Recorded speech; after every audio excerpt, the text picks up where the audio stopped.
ಅಮ್ಮ ಕರೆಕ್ಟಾಗಿ ಹೇಳು. ಪಕ್ಕ ನಿರ್ಧಾರ ಮಾಡಿದಿ ತಾನೇ? ಆ ಮನೆಯ ಮಾರ್ಬಿಡೋದೆ ತಾನೇ? ನಿನ್ ಗಂಡ ಕೊಟ್ಟಿರೋದು ಅದೊಂದೇ ನಿನೆಯ ಮನೆ ಕೊಟ್ಟಿರೋದು, ಅದನ್ನೂ ಮಾರ್ಬಿಟ್ಟು ಅಥವಾ ಹೆಂಗೋ ಬೇರೆ ಮನೆಗೆ ಹೋಗ್ಬಿಡೋಣ. ಚಿಕ್ಕನ್ ಹುಡುಕಬಿಟ್ಟು ಬಂದಿದ್ದೀವಲ್ಲ, ಬಾ ಚಿಕ್ಕನ್ ಕೇಳ್ಬಿಟ್ಟು ನಾವಿನ್ನು ಮನೆಯಾಗಿ ಇರಾಕಿಲ್ಲ ಕಣಪ್ಪ, ಹಂಗೆ ಹಿಂಗೆ ಅಂತ ಏನೋ ಹೊಸಿ ಹೇಳ್ಬಿಟ್ಟು ಸುಮ್ಕೇನಿಯ ಹೊಂಟ್ಬಿಡೋಣ, ಸರಿನಾ? ಇವ್ರ ಮಂತಾಗ ನಾವೇನೇ ತುಬ್ಕು ಅಂತ ಉಗಿಸ್ಕೊಂಡು ಮೂರು ಬಿಟ್ಬಿಟ್ಟು ಅವ್ರ ಮನೆಗೆ ನಾವೇನೇ ಇರೋದು. ನಾವು ಏನು ಬೇಕೋ ಅದು ಮಾಡ್ಕೊಂಡು ತಿನ್ಕೊಂಡು ನಮ್ಮ ಮನೆಯಾಗಿರೋಣ. ನಮ್ಮದು ಅಂತ ಒಂದು ಮನೆ ಇರಬೇಕು, ಅದು ಸಂದಕ್ಕಿರಬೇಕು. ಅಪ್ಪನ ತಗೋಗ್ಬಿಟ್ಟು ವ್ಯಾಪಾರ ಮಾತಾಡೋಣ, ಮನೆ ವ್ಯಾಪಾರ ಎಲ್ಲನೂ ಮಾತಾಡ್ಬಿಟ್ರೆ ಬತ್ತನಂತ ಯಪ್ಪ ಫೋನಾಗ ಮಾತಾಡಿದ್ದೆ, ಬತ್ತೀವಿ ಕಣಕ ಬಂದು ಕೊಟ್ಬಿಡ್ತೀವಿ, ಮಾತಾಡ್ತೀನಿ ರೇಟ್ ಎಲ್ಲನೂ ಬಂದು ಅಂತ ಹೇಳೋನಿ. ಈಗ ಚಿಕ್ಕಂತಾಗೆಲ್ಲ ದುಡ್ಡು ಇಸ್ಕೊಬಿಡೋಣ. ಸರಿ ಕಣಮ್ಮ, ಆಯಿತು. ನನಗೂ ಹಂಗೆ ಅನ್ನಿಸ್ತೈತೆ. ಅವ್ರ ಹತ್ರ ನಾವೇನು ತುಪ್ಕು ಉಗಿಸ್ಕೊಂಡಿರೋದು, ಅವ್ರ ಸವಾಸನೇನಿಯಾ ಬೇಡ ನನಗಂತೂ. ಸತ್ಯ ಸುಮ್ಕೆನೇನಿಯ ಎಷ್ಟು ಬರುತ್ತೆ ಅಷ್ಟು ದುಡ್ಡು ಇಸ್ಕೊಬಿಡೋಣ. ಎಷ್ಟಮ್ಮ? 15 ಎಷ್ಟು ಹೇಳಿದ್ರಲ್ಲ, 20 ಎಷ್ಟು ಹೇಳಿದ್ರು, ಅಷ್ಟು ಲಕ್ಷ ಕೊಟ್ಬಿಡ್ತಾರಂತೆ. ಆರಾಮಾಗಿದ್ದು ಬಿಡ್ಬೋದು ನಾವೂ. ಇವ್ರ ಸವಾಸ ನಮ್ಗೆ ಯಾಕೆ? ಚಿಕ್ಕಂತ ಕೇಳಿ ಮಾತಾಡೋಣ. ಚಿಕ್ಕ ಸಾವ್ಕಾರ ಹಾ ಹೇಳಿ. ನೋಡಪ್ಪ, ದಿನ ಬೆಳಿಗ್ಗೆ ಆದ್ರೆ ನಿನ್ನ ಹೆಂಡ್ರುನುವೆ ನಮ್ಮ ಮೇಲೆ ಕಿರಿಕ್ ಮಾಡ್ತಾಳೆ. ನಮಗೂ ನಿಮಗೂ ಭಾಳ ಕಿರಿಕು ಅಂದ್ರೆ ಕಿರಿಕು. ಅದಕ್ಕೆ ನನಗೂ ಸಾಕಾಗೈತೆ ಕೇಳಿಸ್ಕೊಂಡು ನಿಮ್ಮ ತಾಗ ಜಗಳ ಮಾಡ್ಕೊಳ್ಳೋದು ನನಗೂ ಜನ್ಮಕ್ಕೆ ಸಾಕಾಗೈತೆ. ಅದಕ್ಕೆ ನಾನು ನಿರ್ಧಾರ ಮಾಡ್ಬಿಟ್ಟಿವ್ನಿ, ಇನ್ನು ನಿಮ್ಮ ಮನೆಯಾಗಿರೋದು ಬೇಡ, ನಿಮ್ಮ ಸವಾಸನೆಯಾ ಬೇಡ ನಮ್ಗಂತೂ.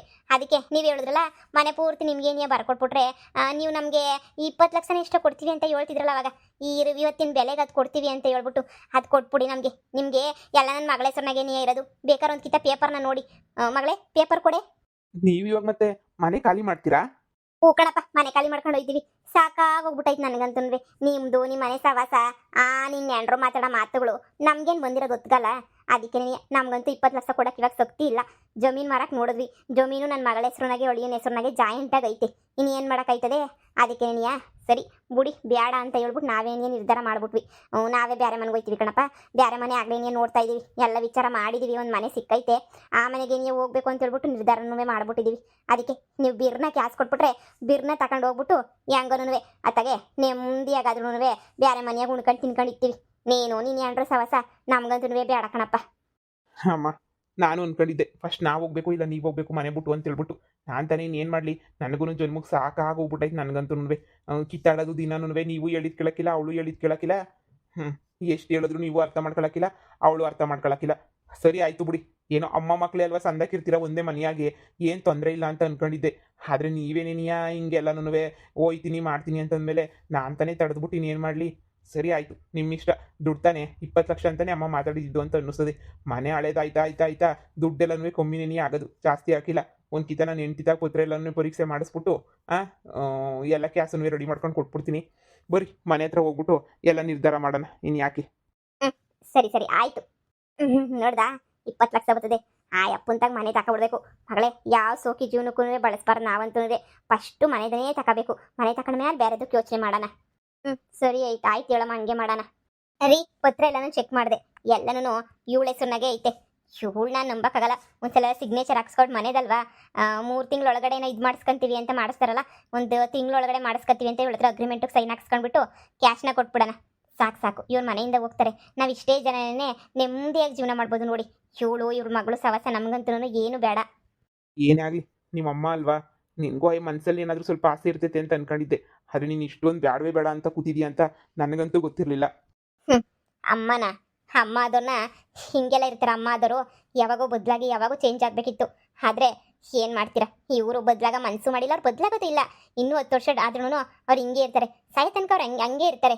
ಅವ್ರೊಬ್ಬೊಬ್ರು ಜಾಯಮಾನ ಹಂಗೆ ಬಂದ್ಬಿಟ್ಟಿರ್ತದೆ. ನೋಡಿ, ನೀವು ಅದ್ರ ಬಗ್ಗೆ ಎಲ್ಲ ಏನು ತಲೆ ಕೆಡಿಸ್ಕೊಳಕ್ಕಂತೂ ಹೋಗ್ಬೇಡಿ. ನಮ್ಮಮ್ಮ ನಮ್ಮ ಅಪ್ಪ ಅದು ಇದು ಅವೆಲ್ಲ ಫೀಲ್ ಬಿಟ್ಬಿಡಿ. ನೀವು ಚೆನ್ನಾಗಿರ್ಬೇಕು. ಊರಿಗೆಲ್ಲ ಸಹಾಯ ಮಾಡ್ಕೊಂಡು ಚೆನ್ನಾಗಿದ್ದೀವಿ ತಾನೇ. ಫ್ರೀಯಾಗಿ ಹಾಸ್ಪಿಟಲ್ ಓಪನ್ ಮಾಡಿದ್ವಿ, ಜನಗಳಿಗೆ ಅಂತೂ ಅನುಕೂಲ ಮಾಡ್ಕೊಡ್ತಾ ಇದ್ದೀವಿ, ಅಷ್ಟೇ ಸಾಕು. ಇವರೆಲ್ಲ ಸುಮ್ಮನೆ ತಲೆನೋವುಗಳು. ನೋಡಿ, ಪೇಪರ್ಗೆಲ್ಲ ಸೈನ್ ಹಾಕ್ಸ್ಕೊಬಿಟ್ಟು ಅಮೌಂಟ್ ಕೊಟ್ಬಿಡಿ. ಅಮೌಂಟ್ ನಾನು ಕ್ಯಾಶೇ ಇದೆ, ಕ್ಯಾಶೇ ತೊಗೊಂಡು ಬಂದು ಕೊಡ್ತೀನಿ ರೀ. ಹಾಂ ಸರಿ ಆಯಿತು. ಇದ್ರೆ ಊಷನ್ ಥರ ಇರಬೇಕು, ಯಾರ ಬಗ್ಗೆನೂ ತಲೆ ಕೆಡಿಸ್ಕೊಳಲ್ಲ. ಯಾರು ಹೆಂಗನ ಹಾಳಾಗೋಗ್ಲಿ, ಅವಳೊಬ್ಳು ಚೆನ್ನಾಗಿದ್ಬಿಟ್ರೆ ಅಬ್ಬಪ್ಪ, ಅದಕ್ಕಿನ್ನೊಳಗಿನ್ನೇನು ಬೇಕು ಬಿಡು. ಪತ್ರ ಎಲ್ಲ ಸರಿಯಾಗಿ ಐತೆ ತಾನೇ? ಏನು ಪತ್ರ ಏನೂ ಆಗಿಲ್ಲ ತಾನೇ? ಇಲ್ಲ ಪತ್ರ ಏನೂ ಆಗಿಲ್ಲ, ಪತ್ರ ಎಲ್ಲನೂ ಸರಿಯಾಗಿ ಐತೆ. ನೋಡು ಬಾ, ಇಲ್ಲೊಂದು ಸಿಗ್ನೇಚರ್ ಹಾಕ್ಬಿಡು. 1 ತಿಂಗಳೊಳಗಡೆ ರಿಜಿಸ್ಟ್ರೇಷನ್ ಇಟ್ಕೊತೀವಿ. ಅದಕ್ಕೆಲ್ಲ ಒಪ್ಪಿದ್ದೀನಿ ಅಂತ ಹೇಳ್ಬಿಟ್ಟು ಸಿಗ್ನೇಚರ್ ಒಂದು ಹಾಕ್ಬಿಟ್ಟು, ಈ ಮನೆಗೂ ನಿನಗೂ ಯಾವ ಸಂಬಂಧನೂ ಇಲ್ಲ ಅಂತ ಒಂದು ಸೈನ್ ಹಾಕ್ಬಿಟ್ಟು ಒಂದು ತೊಂಬು ಕೊಟ್ಬಿಡು.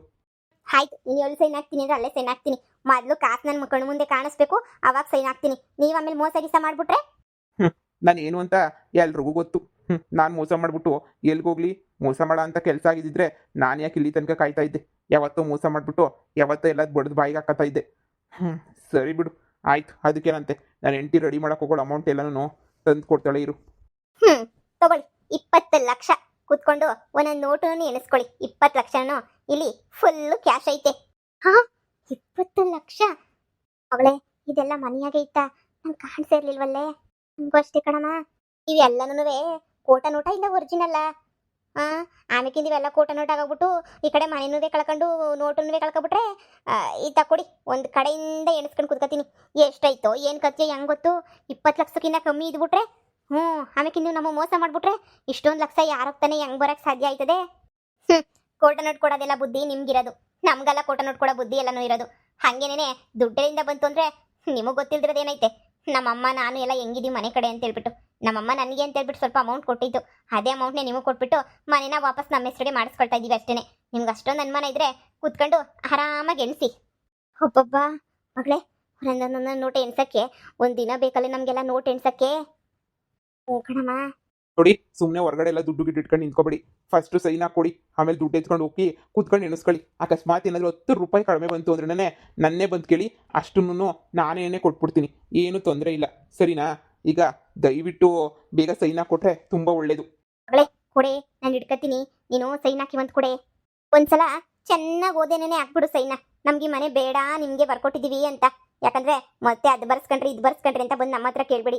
ಮೋಸ ಮಾಡೋ ಅಂತ ಜಾಯಮಾನ ನಮ್ದಲ್ಲ, ಮೋಸ ಮಾಡೋದೂ ಇಲ್ಲ. ಆದ್ರೆ ಒಂದ್ಸಲ ಓದ್ಕೋಬೇಕಲ್ಲ, ಓದ್ಕೊಬಿಡು, ಸರಿಯಾಗಿ ಓದ್ಕೊಬಿಡು. 20 ಲಕ್ಷನ ಮೊದಲನೇ ಕಿತ ನೋಡ್ತಾ ಇದ್ದೀನಿ. 20 ಲಕ್ಷ ನನ್ನ ಕೈಯಾಗೈತೆ ಅಂದರೆ ಅಯ್ಯೋ ಅಯ್ಯೋ ಅಯ್ಯೋ ಅಯ್ಯೋ, ನನ್ನ ಜನ್ಮದಾಗೂ ಒಂದು ದಿನನೂ ಇಟ್ಕೊಂಡಿರ್ಲಿಲ್ವೇ 20 ಲಕ್ಷ? ಇಷ್ಟು ದಿನ ಇಷ್ಟು ವರ್ಷ ಆಯಿತು, ಕೊನೆಗೂ 20 ಲಕ್ಷ ಬಂದ್ಬಿಡ್ತೆ.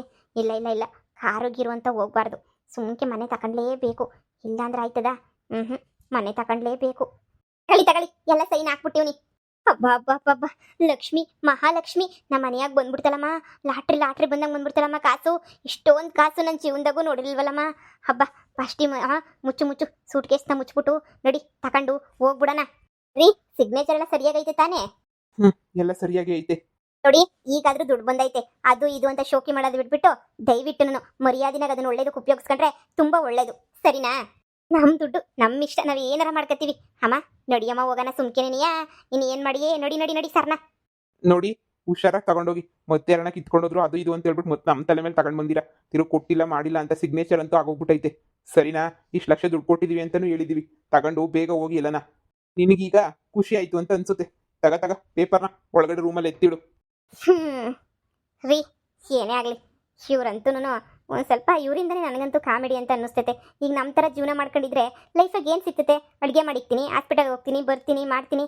ಇವರಿದ್ರೆ ಅಲ್ವೇನ್ರಿ ಕಾಮಿಡಿ? ಈ ಶಾರದಿ ಮಗಳು, ಆಮೇಲೆ ಮಮತಾ, ಸುಮಾ, ಅವರಳಿಯ ಎಲ್ಲ ಇರಲಿಲ್ಲ ಅಂತಂದರೆ ಈ ಇದೊಂಥರ ಕಾಮಿಡಿನೇ ಇರ್ತಾ ಇರಲಿಲ್ಲ.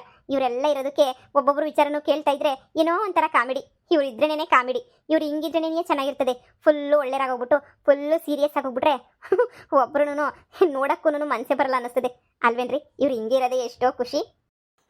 ನನಗೂ ಅಷ್ಟೇ, ಒಂದೊಂದ್ಸಲ ಇವರಿಬ್ರು ಮಾಡೋ ತರಲೆ ನೋಡಿ ನನಗೂ ಎಷ್ಟೋ ಖುಷಿ ಪಟ್ಟು ನಾನು ಎಷ್ಟೋ ನಕ್ಕಿದ್ದೀನಿ. ಒಂದು ಸ್ವಲ್ಪ ಯಾವುದಕ್ಕೂ ತಲೆ ಕೆಡಿಸ್ಕೊಳ್ಳಲ್ಲ, ಮೂರು ಬಿಟ್ಟಿರ್ತಾರೆ. ಕಾಮಿಡಿ ಮಾಡೋಕ್ಕೂ ಸೈ, ಕಿತ್ತಾಡೋಕ್ಕೂ ಸೈ, ಎಲ್ಲದಕ್ಕೂ ಸೈ. ಹಿಂಗಿದ್ರೆ ಬಿಡು ಚೆನ್ನಾಗಿರೋದು. ನಾನು ನೀನು ನೋಡು ಎಷ್ಟು ಸೀರಿಯಸ್ ಆಗಿ ಜೀವನ ಮಾಡ್ತಾ ಇದ್ದೀವಿ. ಏನು ಬಂತು? ಒಂದು ಖುಷಿ ಇಲ್ಲ, ಒಂದು ತಮಾಷೆ ಇಲ್ಲ, ಒಂದು ನಗು ಇಲ್ಲ ಜೀವನದಲ್ಲಿ. ನೀನು ದುಡಿತಾ ಇದೆಯಾ, ನಾನು ದುಡಿತಾ ಇದ್ದೀನಿ. ಇಷ್ಟೇ ನಮ್ಮ ಜೀವನ. ನಮ್ಮಂಗಿದ್ರೆ ಮಾತ್ರ ಚೆನ್ನಾಗಿರಲ್ಲ ಬಿಡು. ಸರಿ ನಡಿ ಒಳಗಡೆ. ಬನ್ನಿ.